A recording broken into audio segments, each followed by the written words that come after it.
Hi everybody, today we're going to talk about heated grips. I've finally succumbed. I know it's a little late in the season, but I've been riding over the winter and it's been too painful, so I decided to change the grips on the bike. So the first thing I did was contact Ducati to see, because I did like their integrated heated grips, so they fit in nice and neatly and they're controlled from the clock here, from the controls that are already on the bike. However, I didn't go that way because I'm sure most of you know it comes down to price. Now, just to let you know, Ducati wanted £202 for the grips, and you can't just fit the grips, they have to be commissioned or switched on. The software inside the bike needs to be activated, and they want £87 to do that. So a grand total of £289 to have your grips working on your bike. And then I asked them, if I was to buy the grips myself, would I have to pay to have them activated? And the answer was yes, it's £47. So the grips are not 202, they're 249. They do not activate them for free. So like most people, I've gone for Oxford grips, heated grips instead. So I'm going to fit those on the bike. I'm going to try and sort of there's a million videos online showing you how they're done, but not one with a Ducati Scrambler as far as I could see. So I'll try and break it down and see how I get on, see if there's any sort of obstacles or anything anyone should be looking out for. We'll see how we get on. Okay, so I'm just looking through the bits and pieces you get, and again you get millions of these little bolts. It's sort of two different lengths, although I won't be using these ones because they're sort of like just a galvanized bolts, and I do have a lot of stainless steel alternatives as I've used them before, and I'll show you why right now actually, because if anyone's got a Ducati, maybe this is relevant on other bikes as well, these bolts here that fit on here into the mirror, they're only threaded part way through and they don't really bite, so you can only nip these up, a quarter turn too much and you strip the threads, as I did. So they've been re-tapped with extra long ones. I know they're not black, but they're nice and tight and they go in deep here. The second thing I've noticed is they supply this bracket here, which is like a generic back bracket that works, I suppose, with most bikes. But looking at this particular bike, again, you can't put it in the upwards position on either side. That won't work. You could flip it the other way. That's a bit bizarre and it's a bit dangling down, but that would work for both sides. Or probably what I'm going to do, I'm not sure which side. I might actually go on the right side here, because what I might do is bolt it, because there's already a lot of controls that you use on the left, whereas on the right you don't actually do a lot other than accelerate and brake. I'll probably put it in the upwards position and bend that flap down so it ends up in that type of position, so it's up high and it's not dangling down. That's a bit easy to bend over another, I don't know, what's that going to be, another 45 degrees again, and that'll probably go there. What else did I notice? No, yeah, and it's silver and everything's, well, I don't know, it could be fine. I'm not too bothered about that. Okay, so I'll get on with the next thing, which I think will be removing the grips.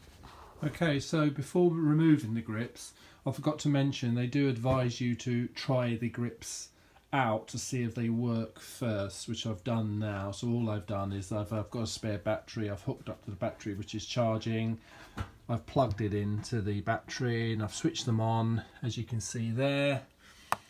You switch them on up and down to 100%, down to, and then eventually off. They also switch off automatically. Again, they have a sensor inside them to sense a drop in the current, so they automatically switch off, so you won't drain your battery if you forget to do that. So I've popped them on and left them on for a while, and they're starting to get warm, so they're both working, so that's fine. So now I'll move on finally to removing the grips. Okay, so the first thing to do with the grip is to remove the end stop. So that's a simple Allen key. You wind it out a bit, you give it a tap and push it in, and then that just pops straight off. And then what I do is I'd squirt a bit of WD-40 down the side here, give it a little wiggle, and these pull straight off, which I'll do now. So there you go, I've squirted some WD-40. It started twisting at the front end. You wait a little bit, insert the little tube a little bit further down, and it starts to ease its way through there. And then now we've got to the point where, here you go, see, that just pulls straight off. Simple. There we go, that's done. Lovely. Let's move on to the next. Okay, so I've popped that on for a trial fit, and there's something you've got to look out for is the way they have this sort of nubbin end sweeping down. You've got to have it sweeping a little bit back, because when you pull the clutch in, if you see, if that was up, you might hit it. So sweeping down, I don't think that's a bad thing necessarily, but just bear that in mind. If you had that fully rotated round, that would.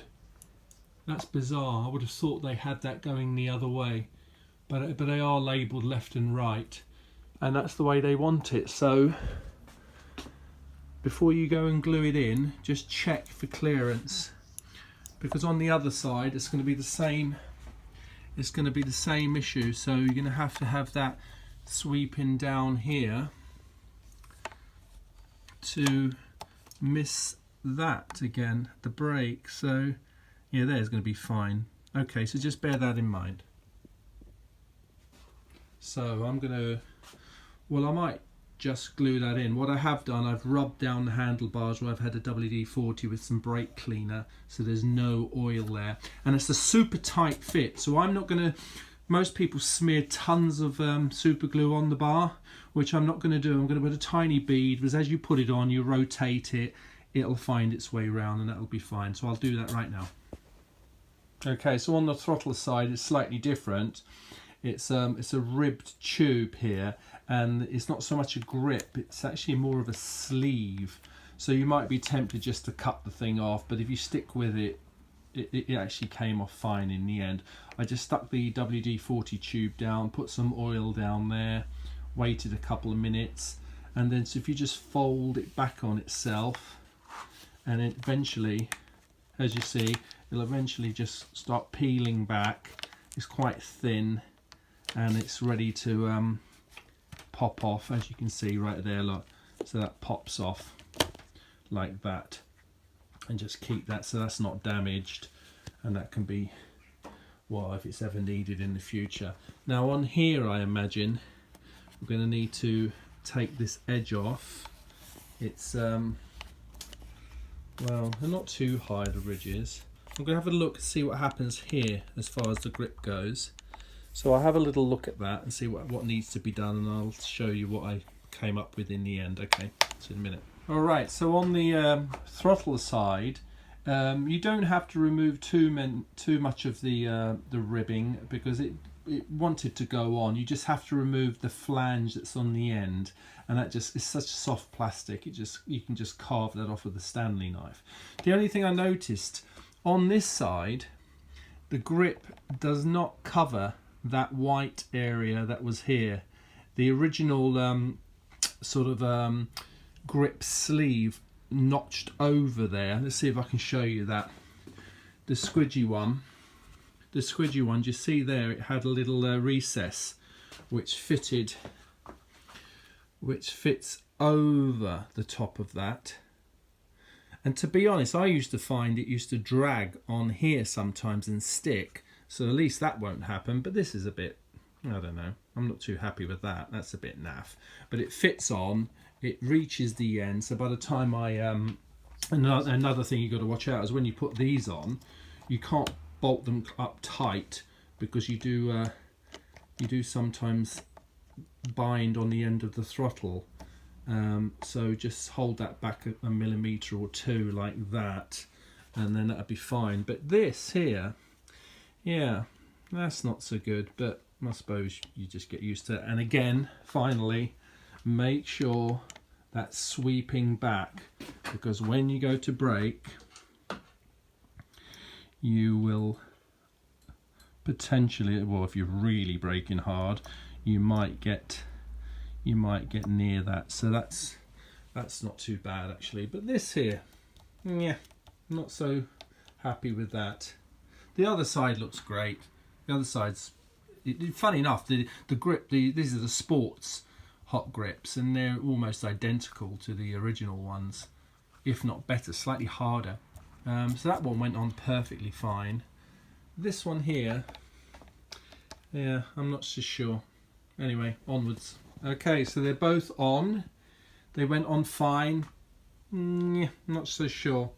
But anyway, so I've decided I'm going to put the controller on this side. So what I'm going to do is bend this backwards, and how I'm going to do that is I'm going to clamp it to the bench like this, and I'll bend that down to 90 and see how we get on, and then keep going until I get the right angle. And that's the kind of setup I've got for that. So just you can just fold that around the table. It's quite simple, it keeps it nice and straight.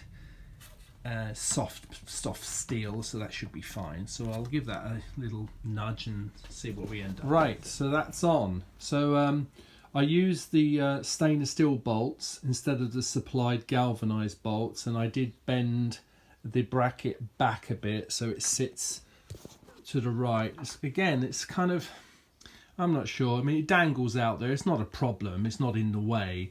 But you're going to have this big cable twisted round here. I suppose you get used to it, but I wasn't sure if anyone else has got an idea of where else to put that thing, but I'm sure it's fine there. But I have to tell you, these bolts that hold these brake levers and mirrors, they are so weak, you cannot over tighten them. They barely enter into the back bracket here, the threads. You've probably got about 3 or 4 mil in there, and it's very easy to strip those, so just be careful with that. But anyway, that's on there, and I'm going to try and route these cables next and see what's the best way to get those done. All right, holy schmoly. Okay, to try and route these cables, I mean, wow, take your time. It's so tight.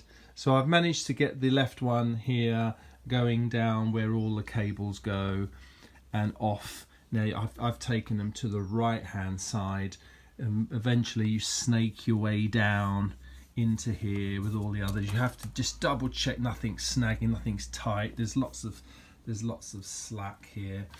And on the right side again, you've got one coming over this thing here. Again, that's not ideal, but hey ho, there you go.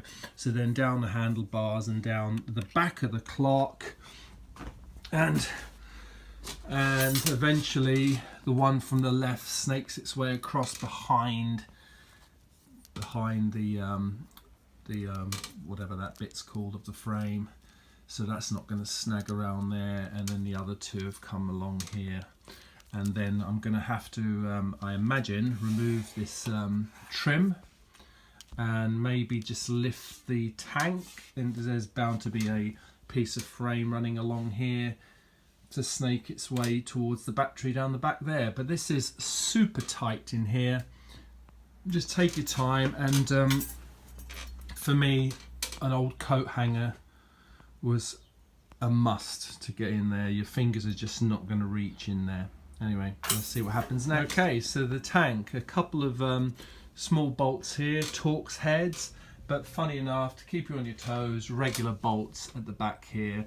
I've just lifted the tank. I don't think I have to go much further than that, because as you can see in there's a nice piece of frame sweeping up there. Solid old frame. I mean, this is no flex in this thing at all. It's amazing.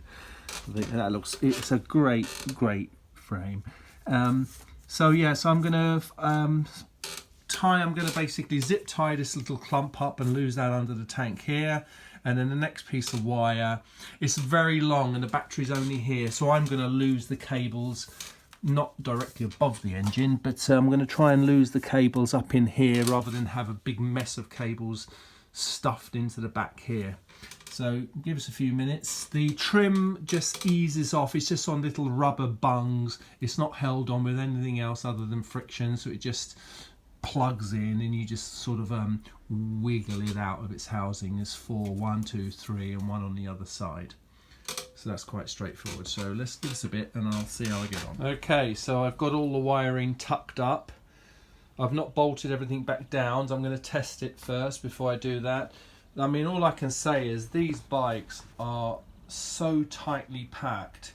You just got to take your time. I mean, I'm surprised these days they don't have some kind of system, you know, a bit like you have in your consumer unit at home, where you've got redundant blocks for you to connect other accessories, because everyone's doing it. So they know. It's just so tight. Anyway, I managed to get it all connected up. I'm just going to fire up the bike and make sure everything's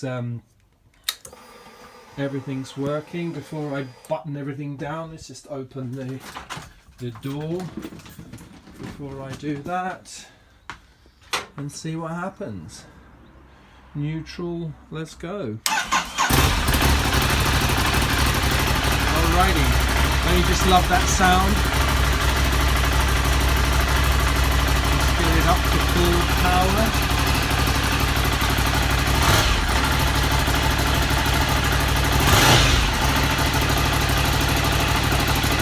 Don't worry about the smoke. I've just given it a good ACF 50 spray. I forgot all about that, so that's going to be coming off for a while. That's not the grips. Well, I'll let that warm up. Give us a second. Okay. So now the bike has finally stopped smoking. I don't know if you heard that earlier on. That's got nothing to do with the grips. That was, I just washed the bike recently and gave it a spray of ACF 50, and I forgot all about that, and it's all smoking away. So anyway, to the grips. They've been on, and they get super warm, so that's great. I've just literally switched the bike off, so I've got it down to 50, and they are really warm at 50, so that's going to be great.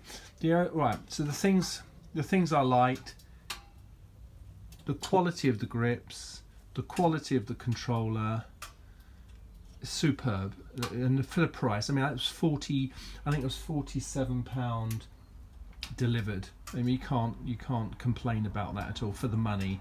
I managed to get the other grips off undamaged, so they could easily be put back at any time, so that's also good. A couple of things, 2 or 3 things.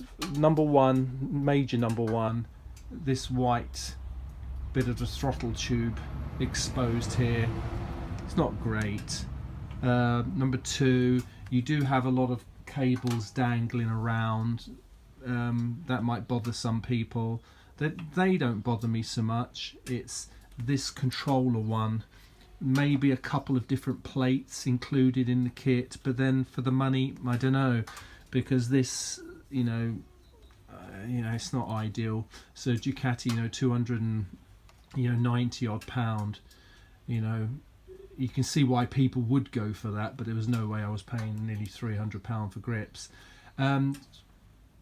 On this particular bike, I mean, that's why I did a video, because you don't see videos on scramblers. They're so small and tightly packed.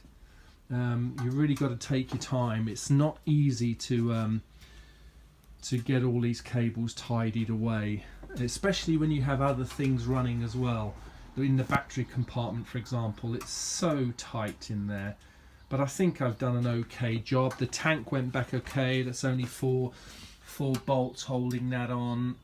You can't really see the cables now. This is them going down with all the other cables already on the bike. As far as the side here, I strapped it to the top frame rail, which again you can't see. So from the outside on the bike itself, you can't see anything. It's only when you get up to the handlebars you see what's going on here, and it's it's not the tidiest setup ever, but you know, my hands were freezing this winter, and there you go, just jump to that quickly. So that's obviously gone into power save mode because the bike's been off for a while, and that will eventually, I think it's 2 or 3 minutes, will cut out completely if you forget. If you don't forget, all you do is you just come down and off it goes, and then on is up and down. So it's up and down, 100% shines red, and then all the way down to off. And they are super warm at 50. Just out of interest, I might be able to, I've got a thermometer gauge. Let's see if that's, what's that showing? 16.6. And on this one, that's just 38. So we'll take another reading over there. Do another one here. 18.8. Well, that's not exactly consistent. That's all over. What is going on there? Let's start from the beginning. Let's do the floor. There we go, 9.2. Let's do this grip over here. 13.5. Let's do this grip over here. 14.8. That's better. Let's do it one last time. 18.7. 16.7. So there's obviously different. Could it be that precise? I don't know. They're certainly warm. Anyway, that might mean something to someone. Anyway, what do you think?